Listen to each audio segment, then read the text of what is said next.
90% मुस्लिम महिला घर में बच्चा पैदा करती है, मजबूर है, अस्पताल नहीं है। प्राइम मिनिस्टर आप, होम मिनिस्टर आप, 20 साल से मुख्यमंत्री आपका, अगर नाक के नीचे से कोई आ रहा है तो आप क्या कर रही है? तो आपका निकम्मापन है, ये आपकी नाकामी है। इलेक्शन कमीशन ने कहा कि 65 लाख नाम निकाले, 2 निकले घुसपैठी, वो भी मुसलमान नहीं है। अरे भाई, बिहार में अगर बहार है तो सीमांचल में बाढ़ है। महागठबंधन में एक बात क्यों नहीं बन पाई ओवैसी साहब? हम तो बीजेपी को रोकने के लिए आपसे अलायंस करना चाहते थे, मगर आप नहीं करे। जो मुस्लिम वोट बैंक है वो ओवैसी साहब यहाँ पर आकर तोड़ ले जाते हैं। क्या बकवास करते हैं लोग, फ्यूडलिस्टिक मेंटालिटी के लोग हैं। ये जमींदारी जागीरदारी है क्या? हम क्या बंधुआ मजदूर है मुसलमान बिहार का कि तुम्हारी गुलामी करने को, दरी बिछाने को? तेज प्रताप यादव के बारे में आपने कुछ सोचा? क्योंकि वो अलग लड़ रहे हैं, अलग पार्टी उन्होंने बना ली। बताइए, एक माँ की कोख से पैदा होने वाले आंख में आंख डालकर बात नहीं करते, तो ये क्या बिहार की जनता को यूनाइट करेंगे? पप्पू यादव हैं पूर्णिया से सांसद, वो भी ये कहते हैं कि आपको चुनाव के समय ही सीमांचल की याद आती है। जिस पार्टी के लिए वो काम कर रहे हैं या जिस अलायंस के लिए, तेजस्वी यादव वहां पर जाकर कहे थे कि या तो हमको वोट दो या एनडीए को दे दो, मगर इनको अगर थोड़ा से भी अगर इज्जत नफ्स होती ना तो वो उस तरफ पलट के नहीं देखते। नरेंद्र मोदी का दिल अहमदाबाद में अटका हुआ है, नीतीश कुमार का राजगीर में, और लालू का अपने एक ही बेटे। तो बिहार की राजनीति में हलचल लाने वाले और पड़ोसी मुल्क पाकिस्तान की धज्जियां ऑपरेशन सिंदूर के बाद उड़ाने वाले असदुद्दीन ओवैसी साहब इस वक्त हमारे साथ मौजूद है। बहुत बहुत स्वागत सर दैनिक जागरण पर आपका। कैसे हैं? पहले तो कैसा चल रहा है कैंपेन? बिहार में इस वक्त मौजूद हैं आप। ऑपरेशन सिंदूर में के बाद जो कुछ आपने बाहर जाकर भी पाकिस्तान के खिलाफ जो भी बताया और उसको एक्सपोज भी किया, ऑपरेशन बिहार कैसा चल रहा है आपका? नहीं, ऑपरेशन बिहार को ऑपरेशन सिंदूर से कैसा मिलाएंगे आप? वो गलत है, वो अपने फौजियों की इस तौहीन होगी। ये तो एक पॉलिटिकल इलेक्शन है और यहाँ पर हमारे पहले पिछले 5 साल पहले 5 एमएलए हम लोग जीत चुके हैं, तो अब तक तो मेहनत अच्छी हुई है, आवाम का बहुत अच्छा पॉजिटिव रिस्पांस है। कल एक आखिरी दिन है और आखिरी दिन और कोशिश कर लेंगे और फिर इंशाल्लाह उम्मीद है कि पहले से बेहतर नतीजा आएगा। बिल्कुल। सर 5 विधायक आपके पिछली बार जीत के आए 2020 में, लेकिन उसके बाद 4 सीटों पर जो हुआ वो सबने देखा। आपकी तरफ से एक आदत की आरजेडी जो है वो तोड़कर ले गई। आपके जो समर्थक हैं वो कहते हैं कि चोरी हुई, तमाम चीज़ें हुई। इस बार कैसे सुनिश्चित कर रहे हैं, क्योंकि 29 सीटों पर आप चुनाव लड़ रहे हैं और दावा कर रहे हैं कि आप सभी पर जो हैं वो विजय प्राप्त करेंगे? नहीं, इंशाल्लाह कोशिश तो पूरी हो रही है। हम जीडीए अलायंस बनाए हैं जिसमें हमारे जनाब चंद्रशेखर आज़ाद साहब की आज़ाद समाज पार्टी है और स्वामी प्रसाद मौर्य साहब के भी कैंडिडेट्स हैं। तो हम लोग पूरे मिलकर कोशिश कर रहे हैं कि हमारे प्रत्याशी या कैंडिडेट्स जीतें, यहाँ पर विधायक बने। अब देखेंगे क्या होता है, मगर देखिए 4 को उन्होंने तोड़ा था, मगर वो भूल गए कि जो रिश्ता सीमांचल की जनता से हमारा है और रहेगा वो कभी नहीं टूटने वाला है। वोट पड़ा था पतंग छाप के नाम पर, किसी के इंडिविजुअल के नाम पर नहीं पड़ा था। तो वो लोग अब देख लिए, और फिर जिनको तोड़ कर लेकर गए थे लालच देकर या धोखा देकर, जैसा इज़हार रश्फी साहब को धोखा दिया गया, 3 को टिकट नहीं दिया आपने, तो उनको फुल इस्तेमाल किया, और जब चुनाव आया तो उनको मक्खी की तरह निकाल कर फेंक दिया। तो ये भी एक मैसेज जनता में गया ना। सर आपके ऊपर कई आरोप जो हैं वो लगते हैं, एक्सट्रीमिज्म तक बोला जा रहा है तेजस्वी यादव की तरफ से। हालांकि उसका जवाब आपने मंचों से दिया है, लेकिन इस तरीके के आरोप लगना और बहुत सारी चीज़ें, अब तो जो पप्पू यादव हैं पूर्णिया से सांसद, वो भी ये कहते हैं कि आपको चुनाव के समय ही सीमांचल की याद आती है, हैदराबाद की बिरयानी और तमाम से ऐसे शब्दों का जो है प्रयोग किया जाता है। क्या कहेंगे आप इस पर? देखिए, किसी को अगर अपने घर में मोहब्बत नहीं मिलती है तो मैं क्या करूं? अगर घर में मोहब्बत मिल जाती तो इस तरह की बकवास नहीं करते।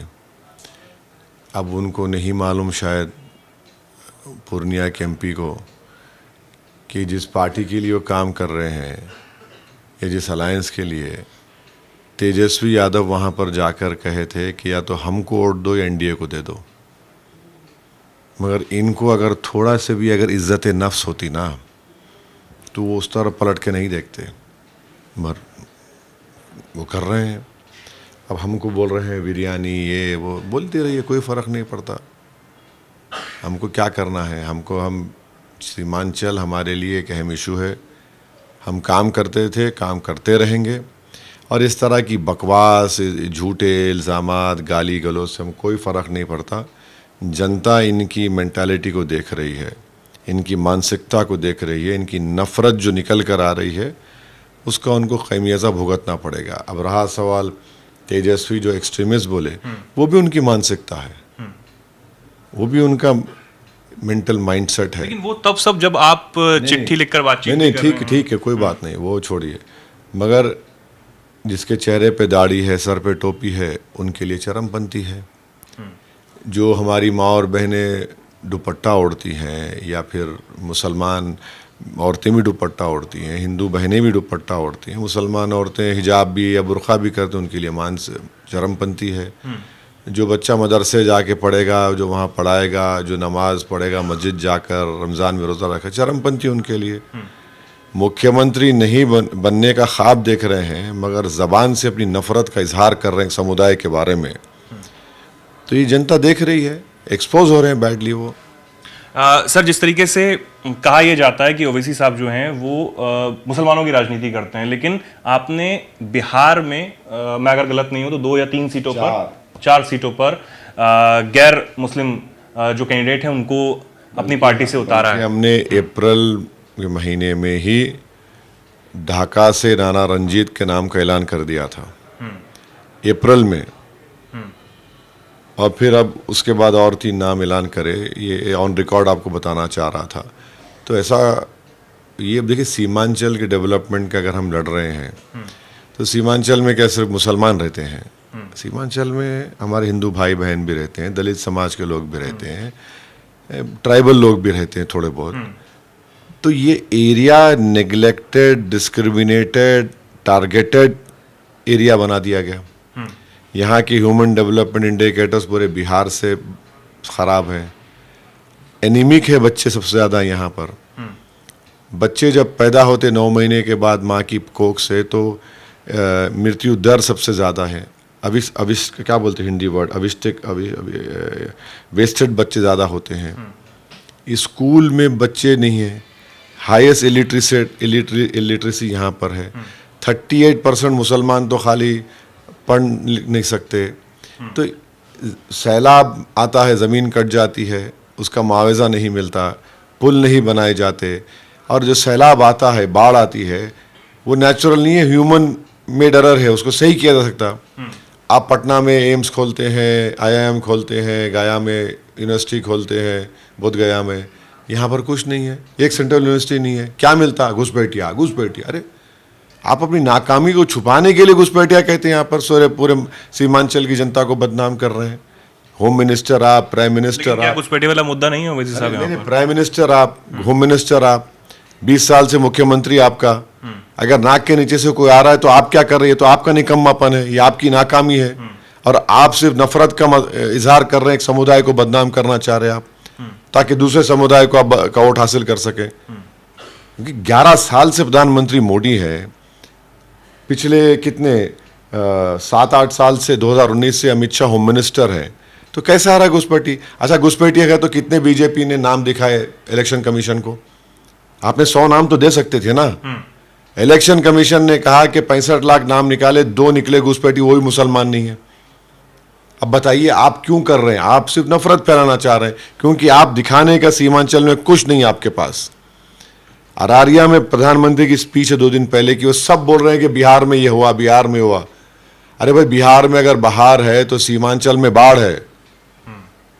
महागठबंधन में एक बात क्यों नहीं बन पाई ओवैसी साहब? कहाँ पर जो चीज़ें हैं वो अटक गई, क्यों ऐसा नहीं बन पाया? देखिए, इसका पस मंज़र या बैकग्राउंड ये है कि बिहार के मुस्लिम इंटेलेक्चुअल्स, प्रोफेशनल्स, उलेमा, दरगाह के सज्जादे, ये सब अख्तर उल ईमान साहब के पास आके बोले कि आप अलायंस कर लीजिए, और ओवैसी नहीं चाहता है। अख्तर भाई ने हमको फ़ोन किया, हमने कहा अख्तर उल ईमान साहब आप अध्यक्ष हैं, वो लोग जो बोले लिख कर भिजा दिए लेटर पे उन सबको, हमने लिख कर भिजा दिया, इंडिया अलायंस जितने पॉलिटिकल पार्टीज बिहार में वीआईपी को छोड़ के हमने कहा 6 सीट दे दीजिए। हम तो 5 जीते थे, एक बाई इलेक्शन किशनगंज का जीते थे 2018 में। तो अब ये भी लिखा है कि हमको मंत्री पद मत दीजिए अगर आप जीत गए तो। सिर्फ 371D के तहत सीमांचल डेवलपमेंट काउंसिल बनाइए और कम्युनिज्म फाशिज्म को रोकिए, सीमांचल डेवलप करिए। अब इससे बढ़ के हम क्या करेंगे? आप नहीं किए, कबूल किए, ठीक है, कोई बात नहीं। आपका क्या ये कहना है कि वो सीमांचल का जो बोर्ड बनाने की आपने बात की उससे वो पीछे हट गए, वो नहीं चाहते थे? नहीं, मैं ऐसा नहीं बोल रहा हूँ। हाँ। वो क्यों नहीं करे उनको जवाब देना है, हमको जवाब देना नहीं है। मगर जनता ये देख ली कि जो इल्ज़ाम लगाते थे कि बीजेपी के बारे में, हम तो बीजेपी को रोकने के लिए आपसे अलायंस करना चाहते थे, मगर आप नहीं करे, ये आपका फैसला है, हम अपने चुनाव लड़ रहे हैं। लेकिन इसके बाद वो कहते हैं कि भाई आपका भी विरोधी एक ही है, हमारा भी विरोधी एक ही है, लेकिन फिर जो मुस्लिम वोट बैंक है वो ओवैसी साहब यहाँ पर आकर तोड़ ले जाते हैं। यादव वोट अगर बीजेपी डाले तो बोलेंगे, आप कभी बोल सकते हैं ये लोग राजद वाले कि यादव कैसा गया वहाँ, बीजेपी हमारा क्यों सेंध मारा यादव वोट में। क्या बकवास करते हैं लोग, फ्यूडलिस्टिक मेंटालिटी के लोग हैं। ये जमींदारी जागीरदारी है क्या? तुम्हारा यादव वोट अगर बीजेपी जाके वोट डाला, तुम बोलते बीजेपी को तुम हमारा वोट चोरी किए बोल के। हम क्या बंधुआ मजदूर है मुसलमान बिहार का कि तुम्हारी गुलामी करने को, दरी बिछाने को? 14% यादव है, तुम 36% टिकट देते हो उनको। 17% मुसलमान है, तुम लॉलीपॉप देते हो उनको। ये समझ रहे कि हम ये नहीं देख रही जनता बिहार की? गरीब है मुसलमान मगर देख रहा है। बकवास करते हैं। अगर कोई यादव जाके वोट डाला बीजेपी को, हिम्मत है तो बोल के दिखाओ बीजेपी को कैसा तुमने हमारा वोट ले लिया, तुम कैसा वोट काट रहे हैं हमारा। और यादव वोट डालता है बीजेपी को, उनका इख्तियार है। मुसलमान क्या तुम क्या, हम क्या कोई कैप्टिव है? हम क्या आजाद नहीं है? और तुम्हारे परिवार को तो 15 साल मुख्यमंत्री बनाए, तुमको उप मुख्यमंत्री बनाए, अब क्या तुम्हारे बेटे को बनाएंगे? हैं? वोट लेने वाला नहीं बनना चाहिए मुसलमान को। बीजेपी का लिस्ट देखिए, हर हिंदू कास्ट को उन्होंने वोट दिया, टिकट दिया है। जेडीयू ने दिया है, इन्होंने दिया है। अगर 17% मुसलमानों की आबादी है, 2% निकाल दीजिए अपर कास्ट है मुस्लिम में, 15% का कास्ट, कितना बड़ा कास्ट है बताइए? बिहार में किसी का नहीं इतना बड़ा नंबर। और उसके सोशल डेवलपमेंट इंडिकेटर्स ये है कि 92% मुस्लिम इंटर पास नहीं है, 38% पढ़ना लिखना नहीं जाते, हाईएस्ट इलिटरेसी रेट उसमें है, इन्फेंट मोर्टालिटी रेट हाईएस्ट है, 90% मुस्लिम महिला घर में बच्चा पैदा करती है, मजबूर है, अस्पताल नहीं है। ADRI का सर्वे, माइनॉरिटी कमीशन का रिपोर्ट है, 50% मुसलमान गरीबी रेखा के नीचे जिंदगी गुजारते हैं। कौन दिया भाई ये देन? ये देन तो सबकी है ना। चाहे 75 साल यहाँ पे मुख्तलिफ चीफ मिनिस्टर्स रहे, कोलिशन गवर्नमेंट रहे, 20 साल कांग्रेस रही, 15 साल राजद रहे, जेडीयू रहे, बीजेपी रहे, तो बोलो ये हाल क्यों हुआ इस समाज का? इतना बड़ा समाज है, इतना बड़ा 15% से 17% अगर 2% अपर कास्ट मुस्लिम्स को निकाल लिया, जवाब ही नहीं है इनके पास। हमको क्या बधवा मजदूर समझ रहे हैं? ओवैसी साहब क्या अब तक विकल्प नहीं था, आज विकल्प है हम यहाँ पे। ओवैसी साहब आपका क्या पता था जब बातचीत आपकी चल रही थी महागठबंधन में कि तेजस्वी यादव ही वो कहीं ना कहीं जो चेहरा है वो मुख्यमंत्री के रूप में होंगे और महागठबंधन का चेहरा होंगे? कोई बातचीत नहीं हुई। अख्तर ईमान साहब ने लेटर दिया, 2 लेटर दिया, बातचीत ऐसे कुछ भी नहीं हुई। तेज प्रताप यादव के बारे में आपने कुछ सोचा? क्योंकि वो अलग लड़ रहे हैं, अलग पार्टी उन्होंने बना ली। बताइए, एक माँ की कोख से पैदा होने वाले आंख में आंख डालकर बात नहीं करते, तो ये क्या बिहार की जनता को यूनाइट करेंगे? ये क्या अपने ही यादव वोट बेस को पैगाम दे रहे हैं? वो क्या मुसलमानों को पैगाम दे रहे हैं कि हम बीजेपी को रोक पाएंगे? अरे तुम 2 भाई नहीं मिल रहे हैं। हमारा मानना यह है कि 3 मरतबा बिहार की जनता ने नरेंद्र मोदी को प्रधानमंत्री बनाया। 20 साल से नीतीश कुमार है, 15 साल लालू परिवार मुख्यमंत्री रहा, मगर नरेंद्र मोदी का दिल अहमदाबाद में अटका हुआ है, नीतीश कुमार का राजगीर में, और लालू का अपने एक ही बेटे में। और बिहार की जनता, सीमांत जनता कहाँ जाए बताओ आप? ये प्रॉब्लम है। ओवैसी साहब, महागठबंधन की सरकार अगर बनती है, क्या आप देख पाएंगे उसे और कैसे देखते हैं? क्या लगता है? ये ना कि आपको क्या, आप क्या कोई फ्यूचर में क्या होना है आपको मालूम? क्या मुझे तो नहीं मालूम। छोड़िए, अभी तो सेकेंड फेज की चुनाव पोलिंग होगी 14 को। पहला फेज कैसा देखते अरे हैं? छोड़िए ना, 14 को तो देखिए, हम तो उम्मीद करेंगे कि 11 तारीख को 75% के ऊपर पोलिंग हो, बढ़ना चाहिए पोलिंग परसेंटेज। हम तो उम्मीद कर रहे हैं कि 75% ज्यादा पोलिंग परसेंटेज हो। कांग्रेस पर क्या कहेंगे? कांग्रेस पर क्या बोलेंगे हम उनके बारे में? वो उनकी पार्टी देख ले, हमको क्या करना है। ठीक। तो ये ओवैसी साहब हमारे पास इस वक्त हमारे साथ इसमें मौजूद थे। बहुत बहुत धन्यवाद सर आपका, हमें अपने इतने व्यस्त शेड्यूल से जो समय दिया। तो कई सारी बातें जो हैं वो यहाँ पर उन्होंने रखी हैं। आप जो भी कुछ इस पर राय रखते हो कमेंट सेक्शन में लिखिए। देखते रहिए दैनिक जागरण। नमस्कार।